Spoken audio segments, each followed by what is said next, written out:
संत एकनाथ महाराज, गंगा माता आणि श्री दत्त असलेले असे हे पैठण क्षेत्र.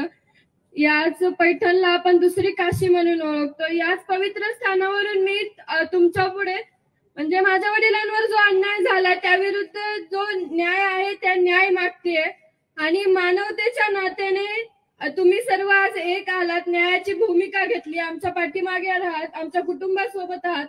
तसेच तुम्ही कायम आमच्या सोबत राहा. आणि मगाशी त्या काकांनी म्हणले की जे ही गुन्हेगारी वाढते, मला असं वाटतं की आपण स्वातंत्र्य असताना न्याय हा आपणच का मागायचा, आणि आपण स्वातंत्र्य असताना न्याय हा आपण का मागायचा.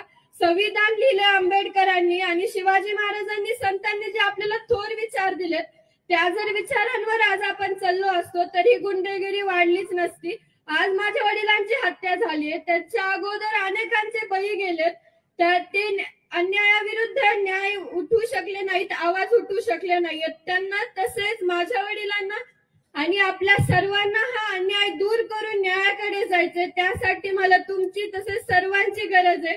तुम्ही असेच आमच्या पाठीमागे राहा. आणि त्या फोटोमध्ये माझे वडील जसे हसतात ना, त्यांचं ते हसणं आणि त्यांचं ते बोलणं मी आज पण तुमच्यामध्ये बघते. आणि मला तुमच्या सर्वांची गरज आहे. आज माझा एकटाच्या माझ्या पाठीमागे नाहीये, तर आज लाखो जण माझ्या पाठीमागे आहेत. मला तुमची अशीच साथ हवी आहे.